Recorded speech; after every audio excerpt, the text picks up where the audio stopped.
வணக்கம். முதல் ஓசை யூடியூப் சேனல் அன்புடன் வரவேற்கிறது.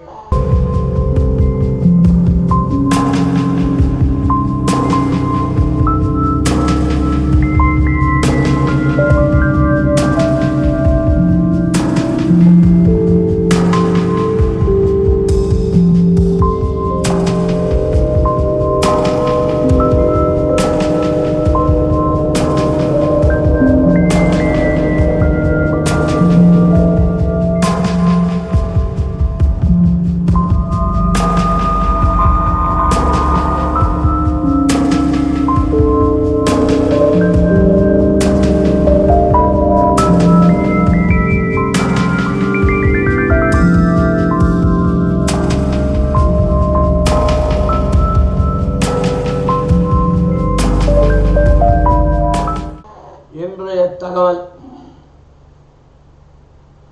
தமிழ்நாட்டில் திருக்கோயில்கள்லாம் இத்தனாயிரம் கோடி சொத்து மீட்டு அத்தனாயிரம் கோடி சொத்து மீட்டு எவ்வளவு திருக்கோயில் பணிகள்லாம் செஞ்சேன்னு சேகர் பாபு பட்டியலிட்டார்.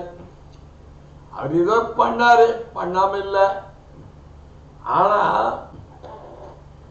இப்போ சமீப காலமா நடக்கிற பிரச்சனைகளை பார்த்தா பழனி முருகர் கோயிலில் 100 கோடி, மதுரையில் ஒரு 50 கோடி 60 கோடி போலி டாக்குமெண்ட்டுகள்லாம் தயார் பண்ணி ரிஜிஸ்டர் பண்ணி ரிஜிஸ்டார் முதல் கொண்டு பத்திர எழுத்தார் முதல் கொண்டு எல்லாரையும் கைது பண்ணிக்கிட்டு இருக்காங்க.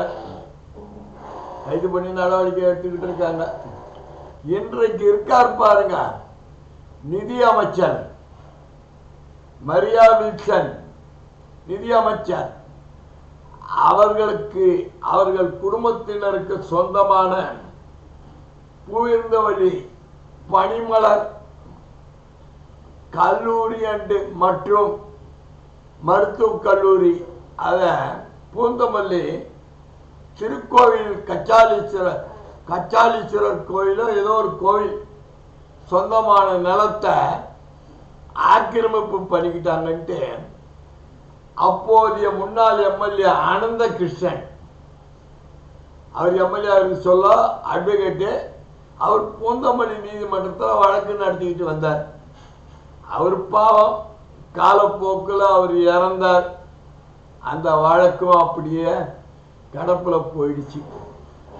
நிதியமைச்சர், இன்றைய நிதியமைச்சர் ஏன் அந்த கோயில் சொத்தை கவர்மெண்ட் எடுக்கல, கவர்மெண்ட்டுக்கு பணம் கட்டல, கோயிலுக்கு பணம் கட்டல, ஏன் எடுக்கல?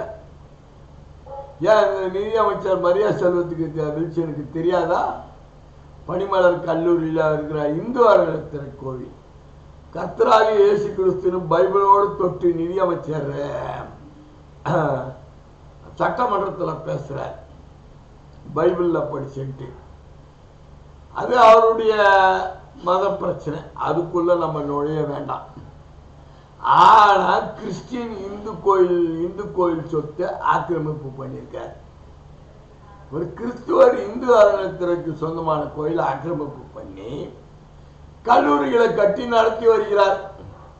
சென்னை அருகே பனிமலர் மருத்துவக் கல்லூரி மருத்துவமனை நிறைய எக்ஸெட்ரா பல ஏக்கர் சொந்தமான நிலத்தை ஆக்கிரமிப்பு பண்ணியிருக்கார். அதுக்குள்ள சில புறம்போக்கு நிலங்களும் இருக்கிறதா தகவல் சொல்றாங்க. இதை பற்றி வருவாய்த்துறையினரிடம் கேட்டா மழுப்பல் பதில், கோவில் சம்பந்தப்பட்ட அதிகாரி கேட்டா மழுப்பல் பதில். எங்க போயிடுச்சுங்கிறது? இதே நிலதான் ராமச்சந்திரா மருத்துவக் கல்லூரி மேட்ரம். இது சம்பந்தமா என்ஜிடியில் வழக்கு தொடர்ந்து வழக்கில் கவர்மெண்ட் ஆஃபீஸர்ஸ் ஃபேக்டை என்ஜிடிக்கு சொல்லலன்னு சொல்லி என்ஜிடி ஆதாங்கப்படுத்தி ஜட்ஜ்மெண்ட் கொடுத்துருக்கு. அதாவது கோர்ட்டுங்களுக்கெல்லாம் நீதிமன்றங்கள்லாம் தவறான தகவல்களை கொடுக்குறாங்க, உண்மை தகவல்களை கொடுக்கறது இல்லை. அந்த வரிசையில் பார்த்தா சென்னை அருள்மிகு ராமநாத ஈஸ்வரர் திருக்கோவில் போடு, இதுல என்ன வேடிக்கைன்னு கேட்டீங்கன்னா settlement of land register SLR காப்பின்னு சொல்லுவாங்க. என்ன சொல்லுவாங்க? எஸ்எல்ஆர் காப்பின்னு சொல்லுவாங்க, செட்டில்மெண்ட் ஆஃப் லேண்ட் ரிஜிஸ்டர். இது 1980 1939 யார் யார் பேர்லாம் சொத்து இருந்ததோ அந்த சொத்தினுடைய ரெக்கார்ட் ஒன்று அந்தந்த மாவட்ட ஆட்சித்தலைவர் அலுவலகத்திலையும் திருவண்ணாமலையில் இருக்கிற அங்கே இருக்க ஆவண காப்பகத்திலையும் இருக்கும். இப்படி இந்த செட்டில்மெண்ட் ஆஃப் லேண்ட் ரிஜிஸ்டரை 11/9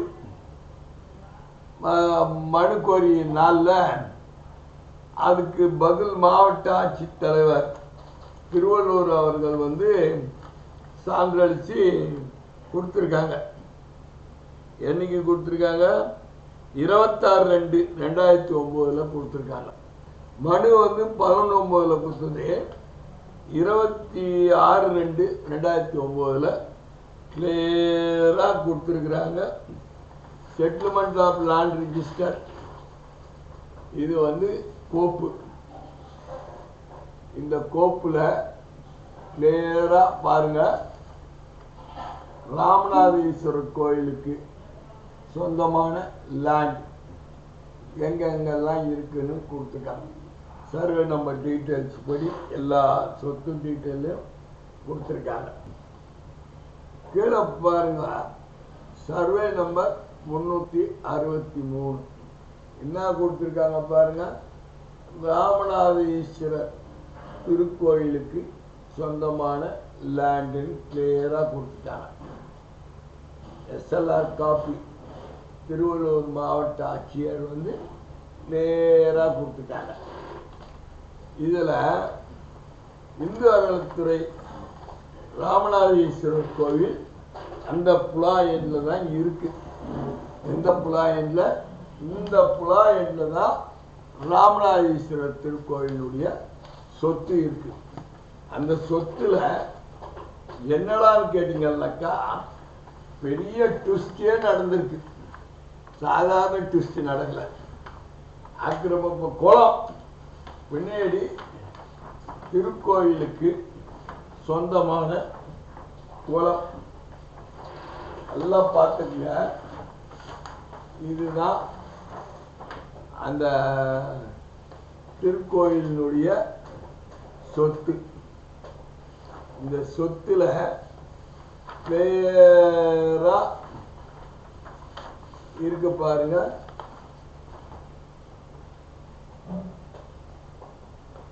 இதோ இந்த இடம் தான் டெம்பிள் இருக்குது. இதுக்கு பின்னாடி இருக்கிற குளம் தான் இது. இந்த பாருங்க டெம்பிள் இருக்குது பாருங்க, இதுதான் டெம்பிள். இது ஃபுல்லா குளம். இந்த சர்வே நம்பர் 363 ஃபுல்லா குளம். இது வந்து ஈபிக்கு கொடுத்த இடம். இந்து அறநிலையத்துறை தான் ஈபிக்கு கொடுத்து பணம் வாங்கியிருக்கு இதே சர்வே நம்பர்ல. அப்படி இருக்க சொல்ல இந்த இடம் அரசுக்கு சொந்தமான இடம் இல்லைன்னு சொல்லி வருவாய் கோவில் நிர்வாக அதிகாரிங்க சொல்றாங்க. என்ன சொல்றாங்க? இது கோயிலுக்கு சொந்தமான நிலம் இல்லை அப்படின்னு அதிகாரிங்க சொல்றாங்க. நான் பல வகையில் தற்காலிக இது கொடுங்க, தக்கார் கொடுங்க, சொத்தெல்லாம் மீட்கணும்னு சொல்லி ஹைகோர்ட்டில் ரிட்டு போட்டு, ரிட்டில் செயல் அலுவலர்களும் இந்து அறநிலையத்துறை அதிகாரிகளும் இந்த ஆள் வந்தால் எல்லாத்தையும் நோண்டுவான், எல்லாம் பெரிய பிரச்சனை ஆகிடும்னு சொல்லி தட்டி கழிக்கிறதுக்கு ஒரு பதிலை கொடுத்தாங்க. அந்த நீதிமன்ற உத்தரவில் பதில் கொடுத்தாங்க. நீதிமன்ற உத்தரவில் இணையாளர் வந்து ஒரு பதில் கொடுக்குறார். எங்களால் போட முடியாது அப்படின்னு சொல்லிட்டு. ஏன்னு காரணம் கேட்டால் சொத்தெல்லாம் நோண்டி நொங்கு எடுத்துருவோம், அதுக்காக போட முடியாது அப்படின்னு சொல்லி ஒரு காரணம் பதில் கொடுக்குறாரு. அது ரைட்டு, அதை கூட நான் கவலைப்படல. அவங்க அந்த பதிலில் வந்து என்ன சொல்கிறாங்கன்னு கேட்டிங்கன்னா, போரூரில் வெல்கம் நகர்னு ஒன்று இருக்கு. அந்த வெல்கம் நகரில் உள்ள பகுதிகளுக்கு 45 வாடகைதாரர்கள் இருக்காங்க.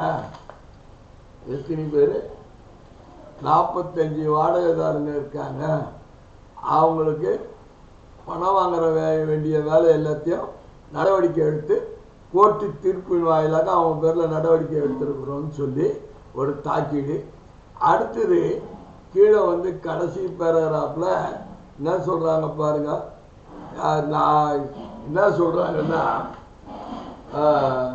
125 வணிகம் திருக்கோயிலுக்கு சொந்தமான மனை வணிகம் 126 வாடகைதாரர்கள் என்றும் குடியிருப்பு பகுதி 347 வாடகைதாரர் என்றும் ஆக 473 வாடகைதாரர் உள்ளனர். வாடகைதாரர் வாடகைதார்கிட்ட நியாயமா வாடகை வசூல் பண்றாங்களாம். என்னத்தையா வசூல் பண்றீங்க? என்ன வசூல் பண்றீங்க?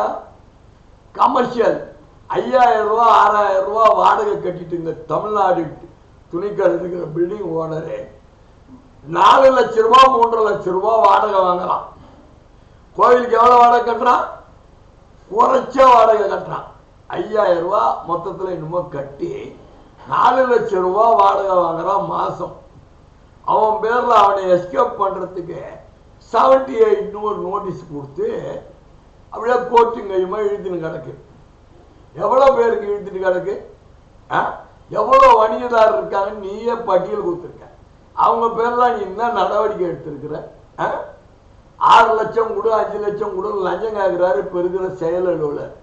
அந்த லஞ்சம் கொடுக்கலன்னா ஒரு டெனண்ட் ஒரு சேட்டு பில்டிங்க லேடிஸ் ஜென்ஸ் ஹாஸ்டல் இருந்தாங்கன்னு சொல்லிட்டு நோட்டீஸ் கொடுத்து அந்த பில்டிங்கை சீல் வைக்க போறேன். குன்றத்தூர் ரோடு பூரா கமர்ஷியல் தானே, வீடு ரெசிடென்சியல் தானே விட்டாங்க. எப்படி நீ கமர்ஷியல் கடன் அடிச்சுற அப்படின்னு சொல்லி ஈபிக்கு மின்சார தொட்டிக்க லெட்டர் கொடு, வாடகை கட்டல லெட்டர் கொடு, எல்லாம் லட்சக்கணக்காக லஞ்சம் வாங்கிக்கிட்ட. அது மேல நடவடிக்கை இல்லை. போரூர்ல இருக்கிற செயலாளர் ஜெயராமன், உதவி ஆணையார் ஏசின்னு ஒருத்தர் இருக்கார், ராஜான்னு யாரோ ஒரு ஏசி இருக்கார். இதெல்லாம் கூட்டு கொள்ள அடிச்சுக்கிறாங்க.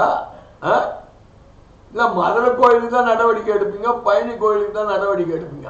ஏன் போரூர் ராமநாதேஸ்வரர் திருக்கோயிலுக்கு நடவடிக்கை எடுக்க மாட்டேங்கிறீங்க? எல்லாம் லஞ்சம். ஆக்கிரமிப்பாளர்களை காலி பண்ணி கோயிலுக்கு பின்னாடிக்கிற குளத்தை சுத்து பண்றாங்கன்னு பல வகையில போலீஸுக்கு கம்ப்ளைண்ட், இந்து அறத்துறை அதிகாரிகளுக்கு கம்ப்ளைண்ட். முழுசா ஒரே வார்த்தை சொல்லிடுறாங்க, கோயிலுக்கு சொந்தமான நிலம் இல்லையா. கோவிலுக்கு சொந்தமான நிலம் அதே சர்வே நம்பர்ல எப்படி ஈபிக்கு நிலத்தை வித்து துடு வாங்கினாங்க? அரசாங்க ஈபிக்கு நிலத்தை வித்து துடு வாங்கியிருக்காங்க அதே சர்வே நம்பர்ல. என்னையா நடக்குது? தொடர்ந்து நாங்களும் போராடிக்கிட்டு வரோம். என்ன புலத்தன்மை வந்து குளமா இருந்தா கூட புலத்தன்மை கிராம நத்தம் அனுபவிகள் தான் சொந்தன்னு. கிராம நத்தம்னா equal to patta. Supreme Court தீர்ப்பு. ராமநாதேஸ்வரர் கோயிலுக்கு சொந்தமான லேண்டுன்னு எஸ்எல்ஆர்ல கொடுத்துட்டான், செட்டில்மெண்ட் ஆஃப் லேண்ட் ரிஜிஸ்டர்ல கொடுத்துட்டான்.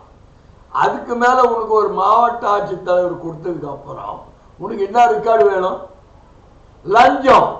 கோடி லட்சக்கணக்கான ரூபாய்கள் லஞ்சம்.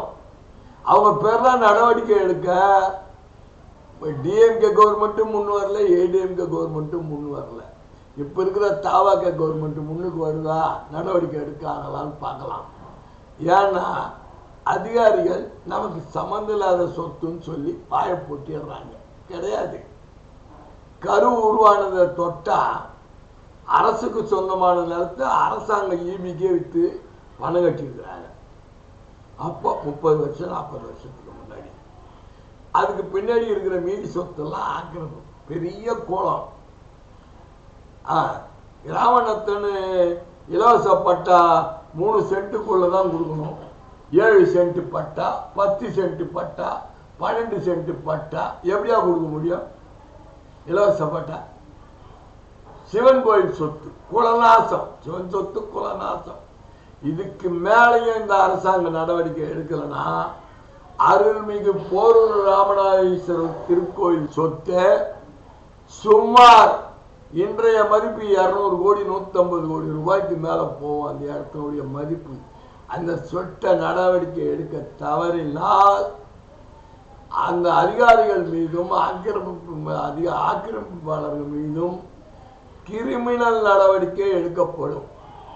பத்திரத்தை ரிஜிஸ்டர் பண்ண ரிஜிஸ்டார்ல இருந்து இடத்த வாங்கி பண்ண புரோக்கர்லேருந்து பத்திரம் எழுதுனவங்கலேருந்து அத்தனை பேரையும் பழனி மதுரை மாதிரி போர் ராமநாதேஸ்வரர் திருக்கோயில் நடவடிக்கை எடுக்க தவறினால் சென்னை உயர்நீதிமன்றத்தில் பொதுநல வழக்கு தொடரப்படும், அதுவும் கிரிமினல் வழக்கு தொடரப்படும்.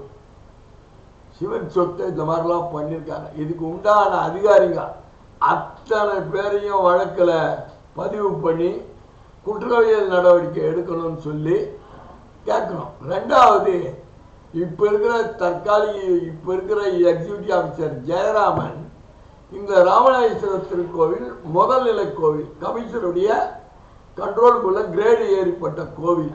இந்த கோவிலுக்கு அடிமட்ட பொறுப்புக்கு தகுதியே இல்லாத அந்த திருக்கோயிலுக்கு தகுதியே இல்லாத இன்னும் போட்டு வச்சிருக்காங்க.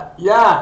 ஊழல், லஞ்சம் லஞ்சம் லஞ்சம் லஞ்சம் லஞ்சம். விஜிலன்ஸ் விட்டு அந்த கோயில் கணக்கெல்லாம் ஆய்வு பண்ணா எங்க லஞ்சம் உருவாகிதுன்றது தெரிஞ்சிடும். இந்த இந்து அறநிலைத்துறை ஆணையர் குமரகுருப்பனும், அவர் ஏற்கனவே கமிஷனராக இருந்தார் இந்து அறநிலைத்துறைக்கு, தரவா தெரிஞ்ச இந்த சொத்தின் மீது நடவடிக்கை எடுக்க தவறினால் அரசு செயலாளர் முதல் அடிமட்ட செயல் அலுவலர் வரை குற்றவியல் நடைமுறைக்கு ஆளாவாங்க என்பதை தெரிவித்துக் கொண்டு இந்த தவிக அரசினுடைய நடவடிக்கை என்ன என்பதை பொறுத்திருந்து பார்ப்போம்.